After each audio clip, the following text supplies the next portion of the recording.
something I don't think I've had the chance to ask you, but what Yeah. was your idea when you came up with Crypto Cartel? How you come up with the idea? So Crypto Cartel, I came up with it after, it was, I just remember sitting down one, July. It was probably a year before I actually did the campaign. So like, July 2017. I remember sitting on my couch one day after doing like a rewrite of a screenplay that I wrote. And after just intense writing at the whole intense process, I said, you know what?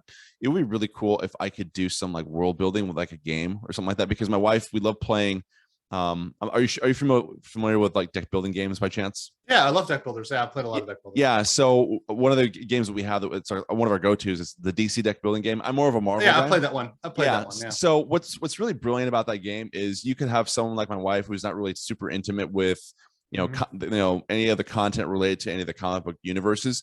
And basically what we do, what you see the cards in the game, but you immediately start to learn about what the content is all about. You see all the heroes, you see all the locations, you see all the abilities, the equipment, you see the villains, you see what have you. You really start to see like what this world looks like. And I'm like, man, this would be really cool to kind of put this all out in the cards and play a game and just kind of see what it is. Because that's what you do when you play a game, is you create a narrative with a whole bunch of friends and you have some fun with it. And hopefully it gets dramatic. Hopefully people get emotional and passionate when they play. But basically, always, if you're competitive, like I always get emotional about it. I'm like, cursing and screaming. It's great. Yeah. So what's really funny is what I really love.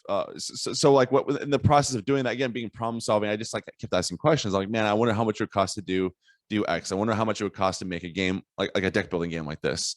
And I just like kind of like did like the hypothetical numbers in my head. Well, if I have, because I looked at the cards, there's a whole bunch of unique artwork on this. It's probably gonna be pretty expensive.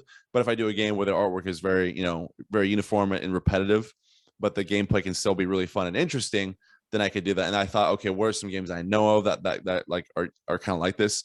And I use this one game to kind of as a starting point to create this game.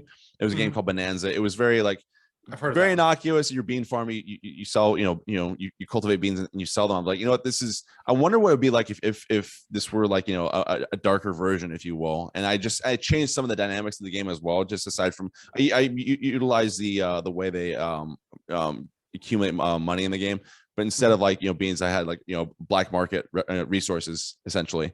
And so there's black market resources in the game that you turn in for cryptocurrency, and then along the way, depending on how much cryptocurrency you get, you can also get access to the Silk Road deck, which is something that wasn't available in Bonanza. And basically what you use, are you familiar with the digital Silk Road by chance? Yeah, of course. Yeah. Famous Dread Pirate Roberts is great. Yes, OG stuff. Yep. Yeah, so I'm very into the crypto community. So So basically, so that deck enables you to kind of bend the rules of the game and even go after people, which makes it more fun, much more exciting.